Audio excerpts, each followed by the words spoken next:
Hello, good morning students. Welcome to unique coaching class. વિદ્યાર્થીઓ, આજના વિડીયોમાં આપણે બીકોમ સેમિસ્ટર 2 ઇંગ્લિશ સબ્જેક્ટ વિશે પૂરી ઇન્ફોર્મેશન મેળવીશું. જેમ કે તેનો સિલેબસ શું આવશે, પેપર પેટર્ન કેવી હશે, પેપરમાં જે ટોપિક પૂછાશે એની તૈયારી કઈ રીતે કરવી અને તેનું મટીરિયલ કઈ રીતે મળશે. ઓકે, તો સ્ટાર્ટ કરીએ. સૌથી પહેલો પોઈન્ટ યાદ રાખજો કે વિડીયોમાં તમને જે ઇંગ્લિશ સબ્જેક્ટ વિશે સમજાવું છું તે કયો છે આપનો એઈસી વિષય છે. ઓકે, ક્રેડિટ ટુ એઈસી, તો ખાસ યાદ રાખજો. સૌથી પહેલા સિલેબસની વાત કરીએ તો સિલેબસમાં ટોટલ 4 સ્ટોરી અથવા તો 4 સ્કિલ છે. પહેલું છે અસર્ટિવ સ્કિલ, લર્નિંગ સ્કિલ, એડેપ્ટેબિલિટી સ્કિલ અને નોન વર્બલ કોમ્યુનિકેશન સ્કિલ. હવે અહીંયા નંબર 4, 5, 8, 9 નંબર કેમ આપેલા છે? બીકોઝ તમે બુકમાં જોશો તો સેમ 1 અને સેમ 2 ની કમ્બાઇન બુક છે, તો આમાં 4, 5, 8, 9 એ સેમ 2 માં ચેપ્ટર છે. બાકીના જે સેમ 1 માં એ અલગ હતા, તો સેમ 2 માં 4, 5, 8, 9 તમે જો ટેક્સ્ટ બુક રિફર કરો તો ઇંગ્લિશ એન્ડ સોફ્ટ સ્કિલ કરીને ટેક્સ્ટ બુક છે, એમાં 4, 5, 8, 9 આ 4 ચેપ્ટર આપના સિલેબસમાં છે. હવે વાત કરીએ પેપર પેટર્ન. પેપર પેટર્ન કેવી રીતે આવશે તેમ. તો પેપર પેટર્ન એમ સમજો કે અગાઉ સેમ 1 માં તમે એક્ઝામ આપી હશે તો એને જેવી જ છે સેમ ટુ સેમ. પહેલો ક્વેશ્ચન હશે એમસીક્યુ, જેમાં તમને 12 પૂછશે, 12 માંથી 10 આવશે. કદાચ 10 પણ પૂછી લે, 10 એ 10 કમ્પલસરી પણ હોઈ શકે છે. 10 માર્ક્સના એમસીક્યુ. સેકન્ડ ક્વેશ્ચન હશે શોર્ટ આન્સર ટાઈપ ક્વેશ્ચન, જે તમને 4 આપશે, 4 માંથી કોઈ પણ 2 લખવાના હશે, એકનો 2 માર્ક્સ એટલે ટોટલ 4 માર્ક્સ. ત્યાર પછી આવશે expansion of an idea and proverb, એ પણ તમને 2 આપશે, 2 માંથી 1 લખવાના છે અને માર્ક્સ છે 4. અને લાસ્ટ આવશે કેસ સ્ટડી અથવા તો રિયલ લાઈફ એક્સપિરિયન્સ, એમાં પણ 2 આપશે, 2 માંથી તમારે કોઈ પણ 1 લખવાના છે. કેટલા માર્ક્સ છે? 7. આ રીતે તમારું 25 માર્કનું ક્રેડિટ 2 નું આ પેપર રહેશે. હવે મેં તમને શરૂઆતમાં કહ્યું તે રીતે કે આ જે અલગ અલગ ટોપિક છે, દરેકે દરેક ટોપિકની પ્રિપેરેશન કઈ રીતે કયું મટીરિયલ કઈ રીતે મળશે, બધી આપણે ઇન્ફોર્મેશન મેળવીશું. તો ટોટલ આપણે આઈ થિંક 4 પાર્ટ્સ બનશે, મે બી 4 પાર્ટ્સમાં બધા ટોપિક આપણે કવર કરીશું. પહેલા 2 પાર્ટ્સમાં આપણે આખું પૂરો ક્વેશ્ચન 2 કવર કરી દઈશું કે એની પ્રિપેરેશન કઈ રીતે કરવી, તૈયારી કઈ રીતે કરવી, એના વિશે થોડી ઘણી માહિતી પણ આપી દેવીશ અને એનું મટીરિયલ પણ આપી દેવીશ. ઓકે, પાર્ટ 1 અને પાર્ટ 2. અત્યારે પાર્ટ 1 છે. ઓકે, તો પાર્ટ 1 અને 2 બે પાર્ટ્સમાં આપણે આ ત્રણેય ટોપિકને કવર કરવાના છે. ત્યાર પછી પાર્ટ 3 અને 4 આવશે. 3 અને 4 માં આપણે આજે ક્વેશ્ચન 1 એમસીક્યુ છે એને કવર કરીશું. ઓકે, ચલો તો આ પહેલો પાર્ટ છે, એમાં આપણે ક્વેશ્ચન 2 ને પૂરો કવર કરવાનો છે. પાર્ટ 1 અને 2, પહેલો અને બીજો ભાગ, જે વિડીયોનો પહેલો અને બીજો ભાગ છે, એમાં આપણે આ ક્વેશ્ચન 2 પૂરો કવર કરીશું. તો શરૂઆત કરીએ આપણે શોર્ટ આન્સર ટાઈપ ક્વેશ્ચનથી. ચલો, તો શોર્ટ આન્સર ટાઈપ જે ક્વેશ્ચન હશે, બધા ક્વેશ્ચન સ્કિલ રિલેટેડ હશે. ઓકે, કોઈ પણ વ્યક્તિમાં જે સ્કિલ હોય છે, આવડત હોય છે, એના રિલેટેડ ક્વેશ્ચન હશે. જેમ કે આપણા સિલેબસની વાત કરીએ, ટોટલ કેટલી સ્કિલ છે? 4 સ્કિલ છે. તો જે બી ક્વેશ્ચન હશે, 4 સ્કિલ રિલેટેડ હશે. તો 4 સ્કિલ વિશે થોડીક ઉપર છેલ્લી તમને માહિતી આપી દો, પછી આપણે ક્વેશ્ચન આન્સર પર આવીએ. જેમ કે પહેલી સ્કિલ છે અસર્ટિવ સ્કિલ. હવે આ સ્કિલ એવી કહેવાય કે કોઈક વ્યક્તિ જ્યારે પોતાને એક્સપ્રેસ કરે છે, બીજા સાથે વાત કરી એકદમ ક્લિયર હોય, ડબલ માઇન્ડ નહીં હોય. ઓકે, એકદમ ક્લિયર હોય, રિસ્પેક્ટ કરતો હોય, ઓનેસ્ટ વ્યક્તિ હોય, ઓકે, કુશળ હોય, પોતાની ફિલિંગ્સ છે, જરૂરિયાત છે, ને ડાયરેક્ટલી સ્પષ્ટ શબ્દોમાં કહી દે, વાતને પેલું ફેરવે નહીં એમ. ઓકે, એવા જે સ્કિલ હોય, એવા વ્યક્તિ હોય, તેને અસર્ટિવ સ્કિલ એનામાં છે એમ કહી શકાય એમ. ઓકે, પોતાની લિમિટને બી જાણે છે ને બીજાની લિમિટને પણ જાણે છે એમ. બરાબર છે? તો એવા પર્સન હોય તે કેવા કહેવાય? અસર્ટિવ. અને ઓપોઝિટ આવે તે એગ્રેસિવ પર્સન. એગ્રેસિવ તો એકદમ વાતોવાત ગુસ્સે થઈ જાય એમ. ઓકે, બીજા કોઈની ફિલિંગ્સની ઇજ્જત નહીં કરે અથવા તો સામે ગમે તેમ બોલે, એ એગ્રેસિવ પર્સન. જ્યારે અસર્ટિવ એવા નહીં, એના કરતા ઓપોઝિટ એમ. એટલે એવો અસર્ટિવ સ્કિલ શું છે તે પોતાની લિમિટમાં રહેવાનું, વ્યવસ્થિત વાત કરવાની, ઓનેસ્ટ રહેવાનું, પોતાની ફિલિંગ્સને વ્યવસ્થિત પ્રેઝન્ટ કરવાની, ગમે તેમ કોઈને બોલવું નહીં, એ અસર્ટિવ સ્કિલ કહેવાય. લર્નિંગ સ્કિલ એટલે આપણે જે શીખવાની આદત હોય, નવું શીખવાની આદત હોય, નવા શીખવાના જે સોર્સિસ હોય તે છે, એ તો ખ્યાલ આવી જશે. ત્રીજી છે એડેપ્ટેબિલિટી સ્કિલ.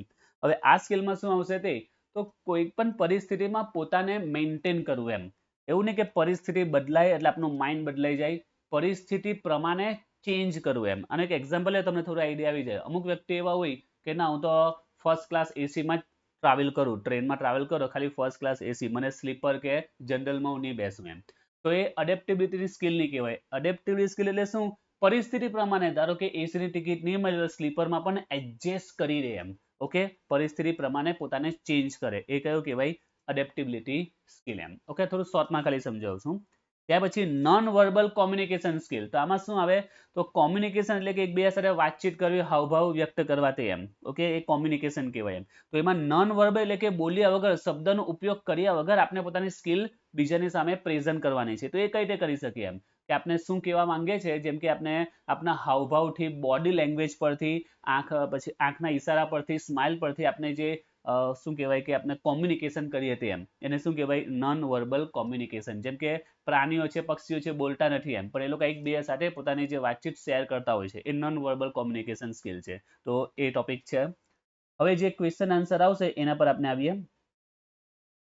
તો જો ટોટલ આઈ થિંક 18 કે 20 ક્વેશ્ચન છે, બરાબર છે. આમ તો એનાથી પણ વધારે છે, પણ તમે આટલા કરજો, ઇનફ છે. અમારે તમને આવી જશે, જે 4 ક્વેશ્ચન પૂછાશે તમારે 2 લખવાના આવશે. તમે ક્વેશ્ચન થોડા જો, એ ટાઈપ જ આવશે. પહેલું છે વોટ ઇઝ અસર્ટિવનેસ, એટલે કે અસર્ટિવ સ્કિલ કોને કહેવાય. તમે થોડું જો, મેં સમજાવ્યું તેને મળતું જાવ, એટલે તમને આઈડિયા આવી જશે. બીજું અગાઉના સેમમાં પણ આવી ત્યારે પણ મેં કહ્યું હતું, અત્યારે પણ કહું છું કે આ સ્કિલ રિલેટેડ ક્વેશ્ચન છે. જેવું તમે બેઠું આજ લખો, તમે પોતાની રીતે પણ એમાં એડ કરી દો, બસ એનો મિનિંગ જળવાવો જોઈએ. એટલે મેં શરૂઆતમાં તમને ખાલી થોડો ઘણો મિનિંગ તમને કીધો કે અસર્ટિવ એટલે શું, એડેપ્ટેબિલિટી એટલે શું, નોન વર્બલ કોમ્યુનિકેશન સ્કિલ એટલે શું.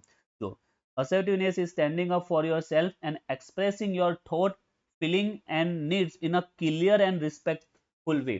તો તમારા જે પણ થોટ છે, વિચારો છે, ફિલિંગ્સ છે, તમારી જરૂરિયાત છે, એકદમ ક્લિયર અને રિસ્પેક્ટફુલ વેમાં પ્રેઝન્ટ કરો, બીજા સામે એક્સપ્રેસ કરો, એકદમ ક્લિયર, રિસ્પેક્ટફુલ, એવું નહીં કે ગમે તેમ બોલવું એમ, વ્યવસ્થિત રીતે એમ. It means being confident, direct and honest without being aggressive and passive. એટલે કે એગ્રેસિવ, વધારે પડતો ગુસ્સો કે અગ્રેસિવ નહીં થવાનું, એકદમ સ્પષ્ટ રીતે આપણે ઓનેસ્ટલી બધી વાત કરવાની એમ. Assertive people set healthy boundaries, એટલે કે બાઉન્ડ્રીમાં રહેશે. મેં કીધું ને કે એક લિમિટમાં રહેશે, એને ખબર છે એની લિમિટ કેટલી છે, લિમિટની અંદર રહીને કામ કરશે અને બીજાની લિમિટને પણ ઓળંગશે નહીં એમ.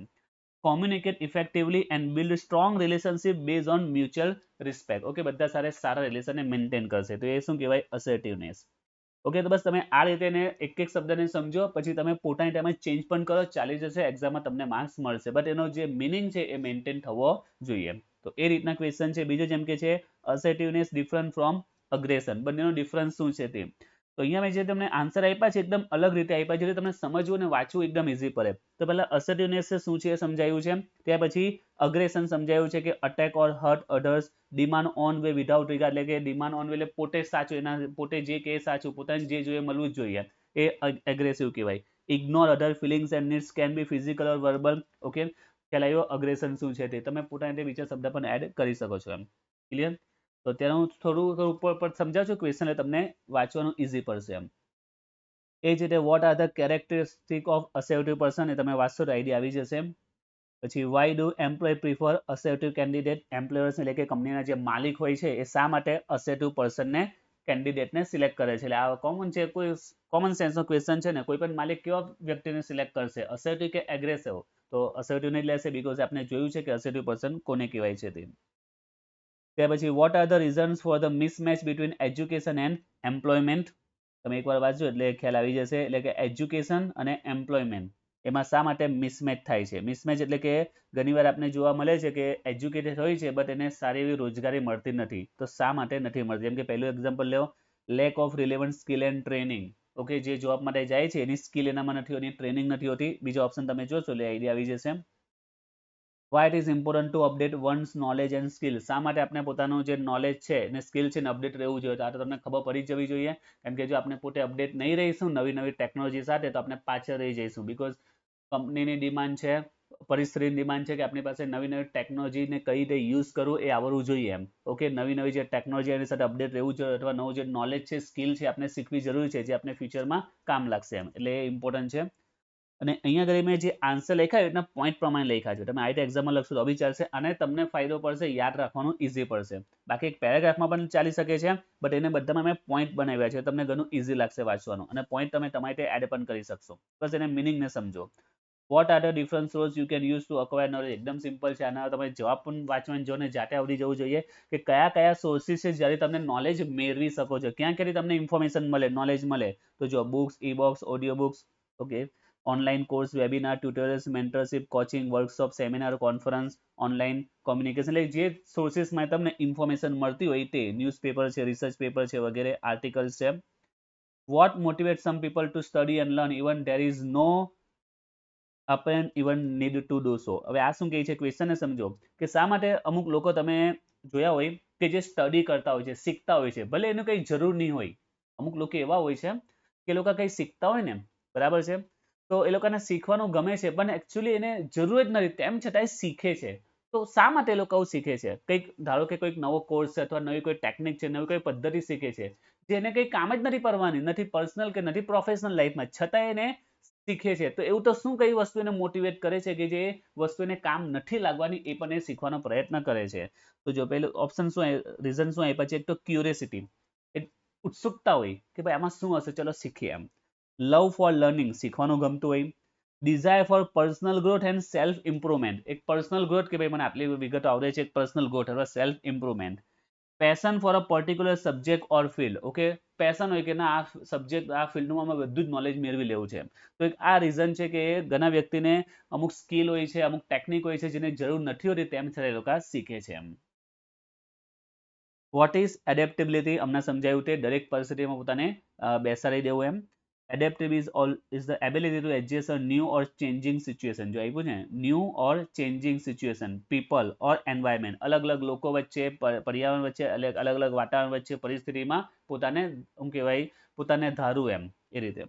It means being flexible, open-minded and willing to learn and change. Adaptable people can handle unexpected challenge, pivot when needed and thrive in different situations. It is valuable skill for a personal and professional growth. ના પછી next છે how adaptability survive skill in an organization, એટલે કઈ રીતે એડેપ્ટેબિલિટી survival skill in એટલે કે ઓર્ગેનાઇઝેશનમાં તમે કઈ રીતે સર્વાઈવ કરી શકો, એટલે કે તમારામાં જો એડેપ્ટેબિલિટી હોય આ રીતે, તો તમે ઓર્ગેનાઇઝેશનમાં કઈ રીતે રહી શકો, સર્વાઈવ કરી શકો એમ. એટલે કહેવાનો પોઈન્ટ શું, માની લો કે અત્યારે આપણે વાત કરીએ વર્ષો પહેલા જ્યારે કોમ્પ્યુટર નહીં હતા, બધા હાથથી લખાણ અકાઉન્ટ્સ લખાતા હતા, બરાબર છે ભાઈ, ધીમે ધીમે કોમ્પ્યુટર આવ્યા, પણ જો એ સમયે તમે પોતાની જાતને એ રીતે ધારી લીધી હતી, એટલે કે જો કોમ્પ્યુટર શીખ્યા હતા, તો જે લોકો એ સમયે નિવૃત્ત થઈ ગયા હતા, મીન્સ સોરી, જે છૂટા કરવામાં આવે, નોકરી છૂટી ગઈ, લોકોને નોકરી છૂટે, એ લોકો સર્વાઈવ કરી લેતા એમ. એટલે કહે છે કે એડેપ્ટેબિલિટી કઈ રીતે ઓર્ગેનાઇઝેશનમાં તમને સર્વાઈવ કરી શકે એમ. તમે એકમ કે પેઢીમાં તમને કોઈ કાર્ય નહીં, જો તમારામાં એડેપ્ટેબિલિટી હશે એટલે એનો મિનિંગ શું થાય, પરિસ્થિતિ પ્રમાણે પોતાને ચેન્જ કરો, આદત છોડી દો કે હવે ખબર પડી ગઈ હાથથી હવે કામ નહીં થવાનું, હાથથી હિસાબો નહીં લખાશે, તમારે કોમ્પ્યુટર શીખવું જ પડશે, તો તમે શીખવાનું તે સમયે જે વ્યક્તિએ સ્ટાર્ટ કરી દીધું હશે, તો એ જે તે ઓર્ગેનાઇઝેશન, કંપની કે બેંકમાં એ સર્વાઈવલ કરી શક્યો હશે. ઓકે, ત્યાર પછી who need adaptability skill most in an organization, એટલે કે કઈ વ્યક્તિમાં, એટલે કઈ વ્યક્તિને આ સ્કિલની સૌથી વધારે જરૂર હોય છે. ઓકે, લીડર્સ છે, મેનેજર્સ છે, અને પછી ન્યૂ હાયર્સ એટલે કોઈ નવા આવ્યા હોય છે તે, રિમોટ વર્કર્સ એટલે કે જે દૂર કામ કરતા હોય એવા વર્કર્સ લોકોને જરૂર છે. How is knowledge of human relation an important dimension of adaptability. તો ચલો ક્વેશ્ચન શું કહે છે, નોલેજ ઓફ હ્યુમન રિલેશન એટલે કે આપણે વ્યક્તિમાં નોલેજ હોય કે શું કહેવાય, રિલેશન, કે એકબીજા વચ્ચે રિલેશન કઈ રીતે જાળવવા, જો એનું નોલેજ હોય તો એ કેટલું ઇમ્પોર્ટન્ટ છે એડેપ્ટેબિલિટીમાં. એટલે કે વ્યક્તિ એમ કહે ને કે આપણે કહીએ ને કે ભાઈ તું સમાજમાં રહેવું પડશે, સમાજમાં સાચવવું પડશે, મીન્સ કે સમાજ પ્રમાણે ચાલવું પડશે, સમાજમાં જે પદ્ધતિઓ છે એને ફોલો કરવી પડશે. તો આમાં એ જે સમાજની વાત છે, અહીંયા હ્યુમનની વાત કરે છે કે આપણે હ્યુમન રિલેશન વિશે જો તમને જેટલું નોલેજ હશે, કે એક વ્યક્તિના બીજા વ્યક્તિ વિશે રિલેશન જે કેવા છે એનું જો તમને કેવી રીતે રાખવા એ નોલેજ હશે, તો એ તમને અહીંયા કેટલું કામ પડશે એડેપ્ટિવિટી ને એક્સપાન્ડ કરવા માટે અને ડિમેન્શન કરવા માટે. ત્યારબાદ how do you maintain your self respect and adjust with others, એટલે પોતાની રિસ્પેક્ટ કઈ રીતે અને બીજાને પણ કઈ રીતે તમે મેન્ટેન કરો છો. ઘણીવાર એવું બનતું હોય છે કે આપણે સામેવાળો વ્યક્તિ આપણા પર ગુસ્સો કરતો હોય તો આપણે પોતાને કઈ રીતે શાંત રાખવો, પોતાની રિસ્પેક્ટ પણ કઈ રીતે જાળવવી, અને સામેવાળો ભલે બોલતો હોય તો એની રિસ્પેક્ટ પણ કઈ રીતે જાળવવી અને એની સાથે કોમ્યુનિકેટ કરવું એમ, તે ક્વેશ્ચન છે એમ. What are the essential features of good communication in an organization, એટલે કે જો આપણે કોઈ ઓર્ગેનાઇઝેશનમાં કામ કરતા હોય તો એમાં આપણે જો ગુડ કોમ્યુનિકેશન પ્રાપ્ત કરવું, એટલે કે બધા સાથે ગુડ કોમ્યુનિકેશન રાખવું હોય તેના માટે એસેન્શિયલ ફીચર્સ કયા છે. તો આમાં હેડિંગ તમે યાદ રાખો, clarity, accuracy, completeness, timeliness, feedback, respect. Okay, અંદર પછી તમે પોતાની એડ કરી શકો પોઈન્ટ એમ. What role does a smile play in a human communication. Okay, આ લાસ્ટ ચેપ્ટરના છે નોન વર્બલ કોમ્યુનિકેશન, એમાં તમને કીધું તે રીતે કે આપણે શબ્દ વગર બોલ્યા વગર કોમ્યુનિકેશન કરવાનું છે. તો આમાં એક સ્માઇલ આપ્યું છે કે સ્માઇલ કઈ રીતે ઇમ્પોર્ટન્ટ રોલ પ્લે કરે છે કોમ્યુનિકેશન કરવા માટે. આન્સર તમે વાંચો એટલે આઈડિયા આવી જશે. How do you understand whether somebody needs help or not? તમને કઈ રીતે ખબર પડશે કે સામે વ્યક્તિને હેલ્પની જરૂર છે કે નહીં? આપની સામે કોઈ વ્યક્તિ અચાનક આવ્યો અને હેલ્પ જોઈએ છે કે નહીં જોઈએ કઈ રીતે ખબર પડશે? ભલે બોલતો નથી એમ, પણ એના બોડી લેંગ્વેજ પરથી આપણે આઈડિયા આવી જવો છે કે આને ખરેખર પ્રોબ્લેમમાં છે અને કંઈક હેલ્પની જરૂર છે. જેમ કે change in behaviour or mood, સામેનું બિહેવિયર મૂડ આખું કંઈ અલગ લાગતું હોય. ઓકે, તો એ રીતે ઘણા ઓપ્શન આપેલા છે, જેમ કે sign of distress, frustration, struggle. ચહેરા પરથી આઈડિયા આવી જાય કે સ્ટ્રગલ કરે છે, ફ્રસ્ટ્રેશન છે, થાકી ગયો છે, એના પરથી ખબર પડે કે કોઈને કોઈ પ્રોબ્લેમ થવામાં છે અને હેલ્પની જરૂર છે કે નહીં, એના આધારે ડિસાઇડ થઈ શકે. When you visit someone, how do you know if they are welcoming you? Okay, આ પણ તમને ખબર પડી જાય, તમે કોઈના ઘરે ગયા, બરાબર છે, તો એના પછી તમને ખબર પડવી જોઈએ કે તમને વેલકમ કરે છે કે નહીં કરે. તમારા આવવાથી એ લોકો ખુશ થયા કે નહીં થયા, તમને એના હાવભાવ પરથી ખબર પડી જાય. ભલે એ સામેથી બોલશે નહીં કે તમે આવ્યો અમને નહીં ગમ્યું, પણ એના હાવભાવ પર તમને ખબર પડી જોઈએ કે આપને એના ઘરે ગયા તો એ સામે વ્યક્તિને ગમ્યું કે નહીં ગમ્યું એમ. તો બસ એ છે. જેમ કે મેં એક્ઝામ્પલ આપ્યા છે, વાર્મ સ્માઇલ એન્ડ હેલો. આપને કોઈના ઘરે ગયા સામેથી આપણે એક સ્માઇલ આપે, હેલો કે, તો સમજી લો કે એ લોકો આપણે આવકારે છે. Open arms, friendly handshake. Okay, handshake કરે તો સમજી લો કે આપણે આવકારે છે. Inviting you to sit and relax, બેસવા માટે કહી. Offering food, asking about your day, પૂછે ભાઈ કેવું ચાલે છે લાઈફમાં વગેરે. તો આવા ક્વેશ્ચન સમજ પડી જાય કે આપણે વેલકમ કરે છે, અને જો આવા નહીં હોય તો સમજી લો કે આપણે વેલકમ નહીં, કે આપણા આવવાથી એ લોકોને ખુશી નહીં થાય એમ. બરાબર છે, તો આ હાવભાવ છે. Why should we not stop learning new things? Okay, common છે. શા માટે આપણે નવી વસ્તુઓ શીખવા માટે, મીન્સ કે we not stop learning new things, નવી વસ્તુઓ આપણે હંમેશા શીખતા રહેવું જોઈએ, નવી વસ્તુઓ શીખવાનું બંધ નહીં કરવું જોઈએ. શા માટે? બસ એનું કારણ આપેલું છે, તમે રીઝન વાંચશો તો ખ્યાલ આવી જશે. તો ટોટલ અહીંયા 18 ક્વેશ્ચન છે, બરાબર છે. 18 ક્વેશ્ચન મેં તમને શોર્ટમાં થોડું કીધું છે, સવાલ શું છે, શું કહેવા માંગે છે તે, અને મેં શરૂઆતમાં કીધું તે રીતે તમે પોતાની રીતે પણ એમાં એડ કરી શકો છો એમ. બરાબર છે. તો આજના વિડીયોમાં આપણે પહેલો ટોપિક કવર કર્યો છે, short answer type question. Total 18 question છે, 18 ક્વેશ્ચન પરફેક્ટ કરી લેજો, અને આન્સર જો ને બેઠું મેં જે આપ્યું છે તે જ લખો. તમે તમારી રીતે એમાં એડ કરી શકો, રિમૂવ કરી શકો એમ. અને મેં શરૂઆતમાં કહ્યું તમને બધું મટીરિયલ પણ મળી જશે, જેમ કે સેમ 1માં જે સ્ટુડન્ટ હતા એમને ખ્યાલ જ હશે, એને મટીરિયલ પૂરું પાડેલું હતું અને એક્ઝામમાં એ લોકોને યુઝફુલ પણ થયું હતું. એ રીતે આમાં પણ તમને મટીરિયલ મળી જશે, જે અગાઉ આપ્યા હતા તે જ. તમારે જસ્ટ મને મેસેજ કરવાનો છે વોટ્સઅપ પર, SEM2 ઇંગ્લિશ મટીરિયલ. ઓકે, તમારું નામ, ઓકે, આટલી વસ્તુ, અને તમારી કોલેજ જે છે તે કોલેજનું નામ. બસ આટલી ઇન્ફોર્મેશન મને વોટ્સઅપ કરી દો. 8849183735. ઓકે, આ નંબર પર જસ્ટ આટલી ઇન્ફોર્મેશન તમે વોટ્સઅપ કરો, કે તમને જેટલી પણ મટીરિયલ છે, જેટલા બી છે, વન બાય વન દરેક ટોપિકને સમજાવીશ. જેમ કે આમાં મેં થોડું ઘણું તમને ઉપર ઇન્ફોર્મેશન આપી, તમે જે પ્રિપેરેશન કરશો વાંચશો તમને ઇઝી લાગશે, સમજવું થોડું ઇઝી પડશે એમ. તો દરેકે દરેક ટોપિક માટે તમને મટીરિયલ મળી જશે, જે તમને એક્ઝામમાં યુઝફુલ રહેશે. ઓકે, કરવાનું કંઈ નથી, સિમ્પલ જ છે. વોટ્સઅપ નંબર 8849183735, આ નંબર પર હેડિંગ SEM2 ઇંગ્લિશ મટીરિયલ, તમારું નામ અને કોલેજ નામ આટલું સેન્ડ કરો, તમને મટીરિયલ મળી જશે. Okay, thank you. હવે લાસ્ટ પોઈન્ટ, નેક્સ્ટ વિડીયોમાં આપણે આ બે ટોપિક વિશે જોઈશું, expansion of an idea, proverb and case study or real life experience. આ બંને ટોપિકને આપણે નેક્સ્ટ વિડીયોમાં કવર કરીશું.